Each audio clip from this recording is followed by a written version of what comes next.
All right. Well, this is take two. Apparently, some guy messed up the audio, so my bad. Here we go. We're going to talk about case controllers. We're live at the Sportland booth here in sunny Orlando. How are you guys doing today? Wonderful. Yeah, great. Did you guys get to walk around the expo at all, or you guys been? I've barely gotten to. I've been in our booth all morning, and we walked around just a little bit last night, when we were setting up. But yeah, I haven't gotten to see most of it. So No, Kevin. Excited. So Kevin, I had a meeting this morning, but what did you get to see so far? A lot of counterfeit stuff.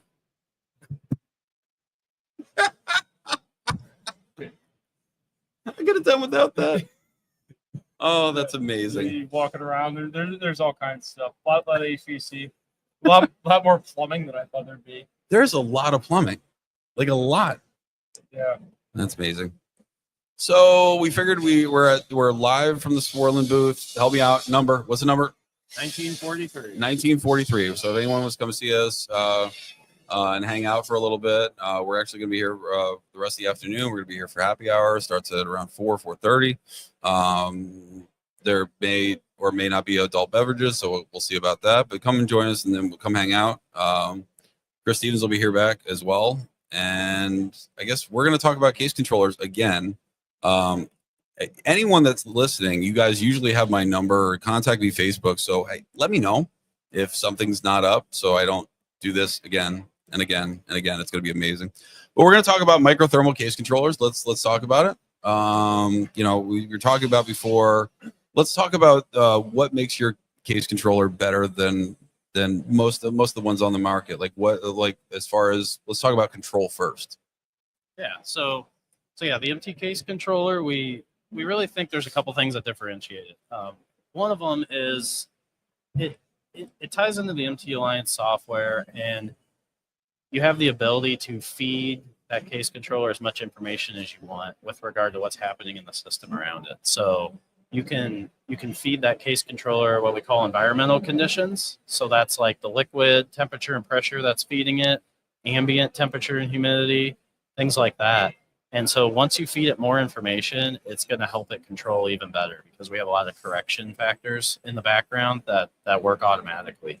So you can feed it a lot of information, tighten up the control, and then we also, to supplement that, we've got the ability to tune the PIDs and the base value and things like that to give you tighter control.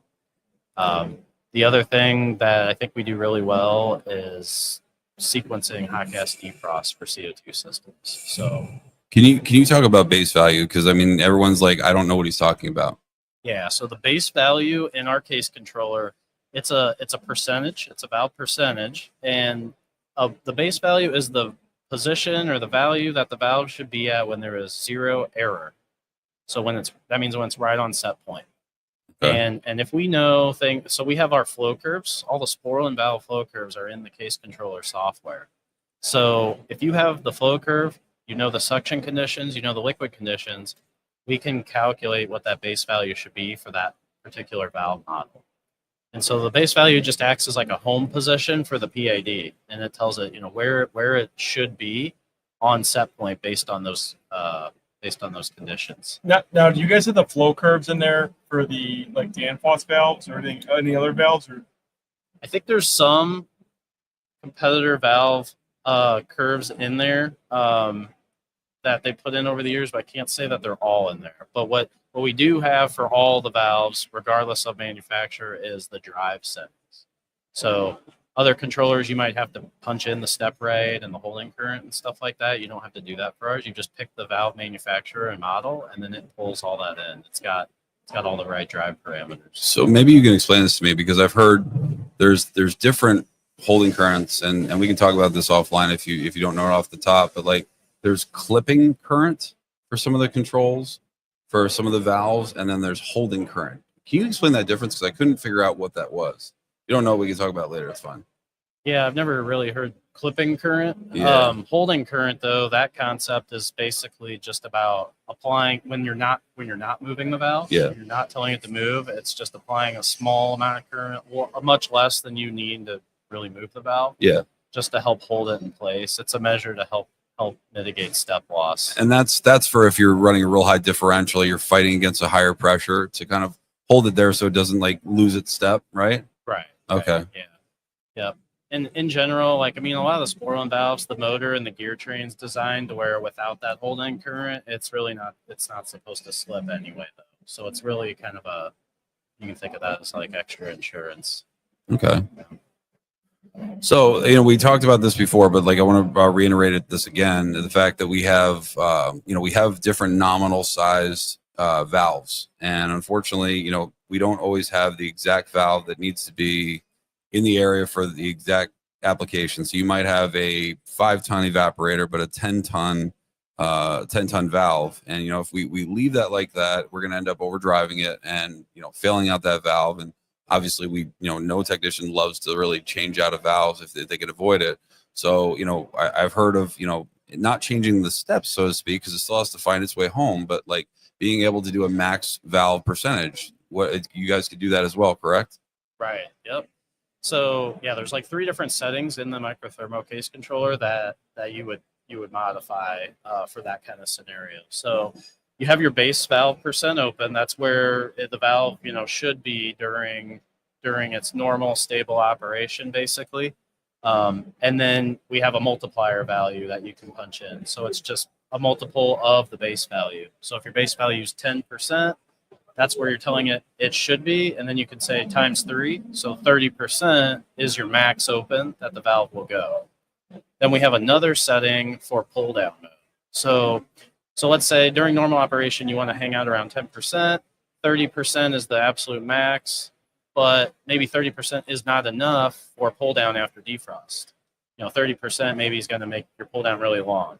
You want to go open more. So the pull down setting is basically a way to temporarily override that max valve open to let it go open farther just for pull down until it gets down. Is that so it doesn't run a high superheat for a long time? Because it's right. I mean, so you can actually get the superheat down, right? Right. Okay. Yeah, and I mean, and CO2 is really powerful. I mean, I'm sure you guys have seen pull down times can be so fast on those systems. So if you're not flooding back, use that horsepower, right? So, yeah. I mean, yeah. The case controller is pretty flexible too. I mean, being able to open the valve during defrost to 100%, you could set a percentage of what it needs to open if it needs hot gas. Yep. I mean, you could kind of control your defrost flow with that too. Yeah. I mean, we can configure basically what's that valve going to do, and then the case controller talks to the circuit controller, which drives your EPR. So we orchestrate what are those valves all doing at different parts of that defrost phase, and we can account for all different types of defrost. So I mean, you've got obviously your standard off time electric and your reverse flow hot gas, but then there's things out there like forward flow, and there's other more exotic strategies too, So why do they do forward flow? Like, I mean, like I guess would it be because there's less components? I think that's a lot of it. Yeah. It would be patents. Yeah. Okay. Yeah. I was just curious because I didn't understand. Like, okay, we've done reverse flow forever, right? And now we have to change it up a little bit more now that we have to, because I guess the valve is way oversized, so it has the amount of flow to basically be able to go through that hot gas through the coil and out. Yeah, I mean, forward flow is good in the sense that it doesn't have the check valve and it's less of a failure point. Agreed. But you end up with this massively oversized expansion valve. Yep. And then exactly. They're way too big for normal refrigeration, and so then you can, if the control is not set up to be stable, then it can overshoot and you can flood back really bad. So that's where those max open settings really come into play. And I've seen the case controllers on stores where the base value is 1.5%. And it's sitting there and it's controlling it. I mean, it's in the worst case possible the position it could be in for a case controller, and it does it. And it does a decent job at it. Well, that's where you and I have talked about this. Like their algorithm is really, really good. Where like it controls superheat extremely well. We have a lot of problems with CO2 as far as when we don't have a solid suction pressure. The superheat can change so rapidly, right? So the fact that, even without an EPR, I mean, it would be better even with an EPR, but like even without an EPR, you can control a pretty darn good superheat with that ever changing pressure. Yep. Yeah. I mean, it's so like, yeah, back to that base value. That's really important to set. And I kind of compare that to setting, I kind of compare that to tweaking superheat on a TV. Like, so the base value, what we typically recommend you do is when the system start up, everything's stable, down to normal operating temp. Let's say the base value was 10, and you just let it run for a week. And then you use your data, you use the graphs inside MT Alliance, and you graph out that valve position and see what was the average valve position over the last week. And let's say it's 8.5. Well, you change your base value from 10 to 8.5 now, just to make it match. And what you'll find is it just tightens the control up more and more. So that base value is kind of like we kind of put that in there. It's like an easy button for PID tuning, because when you're talking actual PIDs, that can get very confusing to a lot of people, and it's a lot more complicated to tune.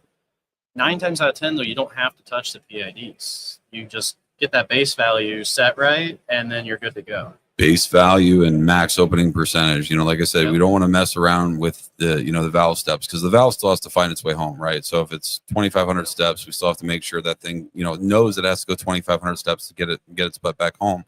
But what we can do is we can limit the maximum opening percentage. And then that way the algorithm can, think that basically 50% is 100%, and usually will smooth out without any PID additional adjustments. Yep, absolutely.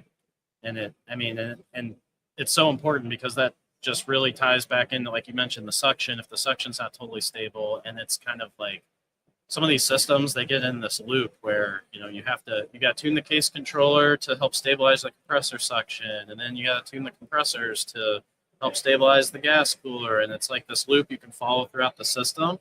And it can be an iterative process where you tighten up one part a little bit, and then you go to the next section of the system, and then you come all the way back to the case controllers, and now you can get them even tighter. So, just having controls that can, give you a starting point, because if you have all these oscillations in the system, it's like, where do I start? Which part of the system is the root cause of the oscillation? Which one's causing it, and then the rest are reacting to it. So you really need all of your controls. You need to be able to quickly get them set stable, so then you can kind of see, like, okay, I stabilized this part, but I still have all this going on in the system, so I got to look somewhere else. Well, it's a cause and effect, right? You have, maybe the case controller is the culprit for right now that's causing the oscillations, but then once we get it, like, I don't know, Kevin, tell me if you agree with me, like, doing the math real quick and seeing that, okay, it's a 10-ton valve, but it's a 5-ton evaporator. Like, maybe we want to start at 50% and see if the oscillations limit, and then go over to the gas cooler, and then tune that out once and see where the valves end up, because you can't have a steady suction if we have all this oscillation in the valves, right? Correct. Yeah, same thing. You can't have a steady suction with the gas cooler. It's not all over the place either. It's it all ties in. But yeah, starting with like a decent tune on the cases and get them where they're somewhat stable, and then move on to other parts of the system, and then come back to the cases once there's food in there. Absolutely.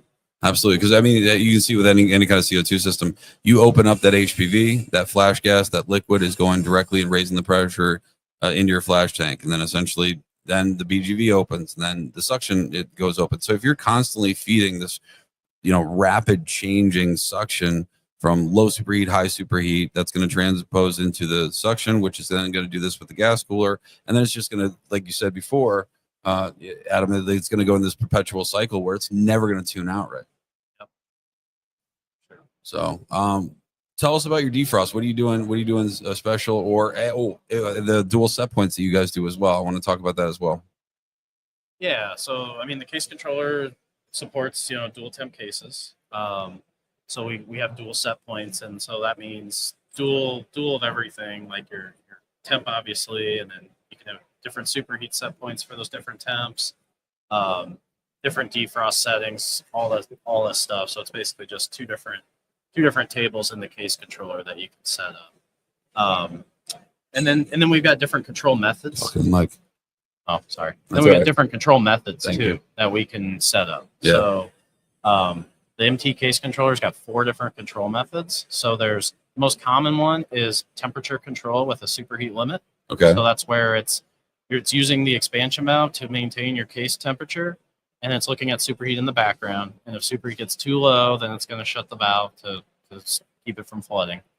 Then we have temperature only control, where that's all it cares about. So now you're not looking at superheat. So you would have to have a mechanical valve in yeah, there, be right? careful with what you're doing. Yeah, you gotta, but it's an option. So, and then we have straight superheat control. Okay.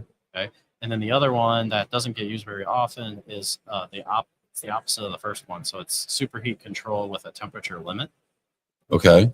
And that one, it doesn't get used very often, but where I use that is, so if you have a scenario where you have, let's say, a single circuit with, circuit with 3 evaporators. Okay. Get closer to the mic. Sorry, I was trying to do it like I'm inching up. I'm showing you like, look what I'm doing.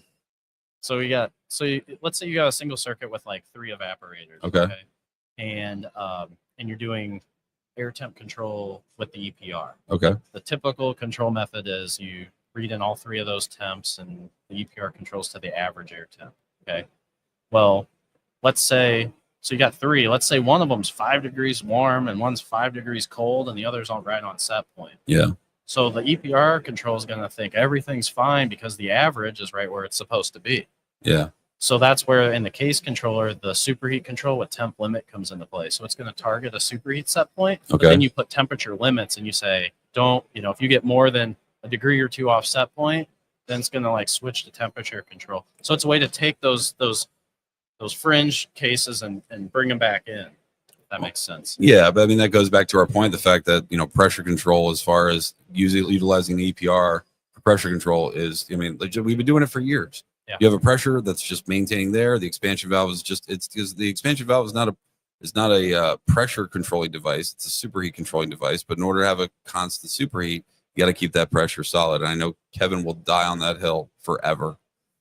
Yeah, no, we've had really good luck with switching them to pressure, and it works really well. I mean, that mode works fairly well when you have electronic EPRs, which I still don't think you get the most out of your cases until you put EPRs on CO2. I think you get so much more out of the case controllers. They do so much better. And since you brought it up, I'm going to say, the regular standard when we're bypassing around like something that can shut off is going across the valve. We don't do that with EPRs, just mind you, because think about it. If we're shutting the EPR, the pressure is going to raise. And if you did have a check valve, it would just go right around the check valve. So a lot of times what we do is we bypass and put the closing end of that into the liquid side. So if the pressure does get any higher, because we are shut down, at least that'll bypass up to the other liquid line ball valve and go around that. Defrost control. You want to talk about defrost control, and then we'll end it. Yeah, so I mean, Microthermo is it's really originally a Canadian company. We've been doing hot gas defrost with CO2 systems in Canada for a long time. Okay. And so I think that's a big differentiator for us. Is I think we have a lot of good features in the controller that I think we do a really good job of sequencing that whole defrost process. Mm-hmm. and how what the case controller should do and what the circuit controller should do. And then how we maintain the header pressure.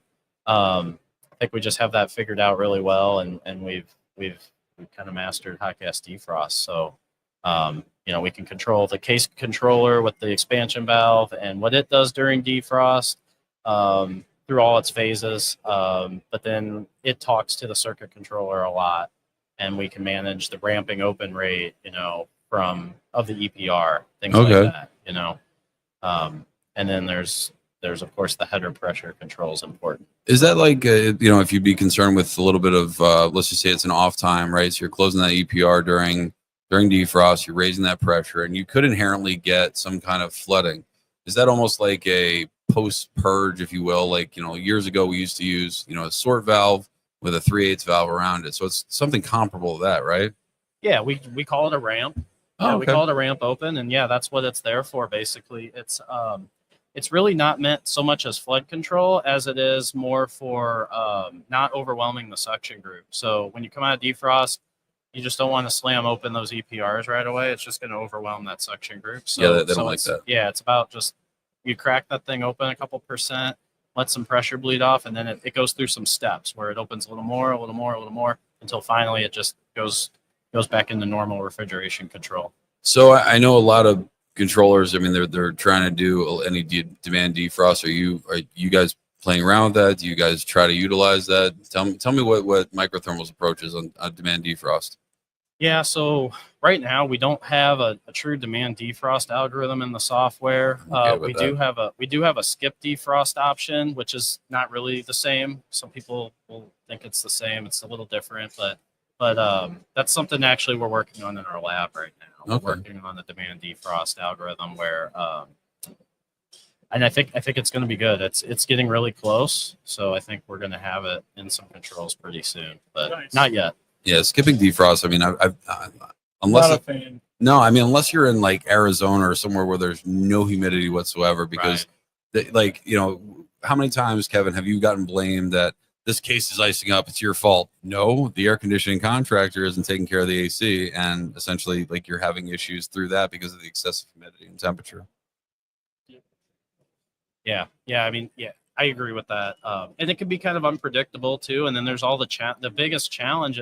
So half the battle is just how do I use the sensors and the valve position, all this stuff to know when to defrost. Mm-hmm. But then the other half of the battle is how do I orchestrate this across the store? Like, what if a whole bunch of stuff decides to go all at once? So you have to.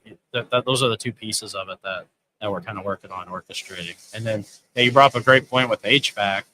So that's something else that we want to look at in the future is, with Microthermo, we can do HVAC controls as well. So now you have HVAC and refrigeration all in one platform. So how can that, if you have good dehumidification control on those RTUs, how can that tie into that demand defrost algorithm? I mean, I would love to see HVAC and refrigeration control come off of one rack, one CO2 rack. I think that would be amazing. Yeah. So, no, I think that's it. I want to come on later, and maybe later in the afternoon, I'll give your voice a break, and we'll talk about the S3C for a little bit. Other than that, I appreciate you coming on, and I'm really glad to be here out here in Orlando. And I guess we'll talk to you guys later. Thank you. That's great. Thanks.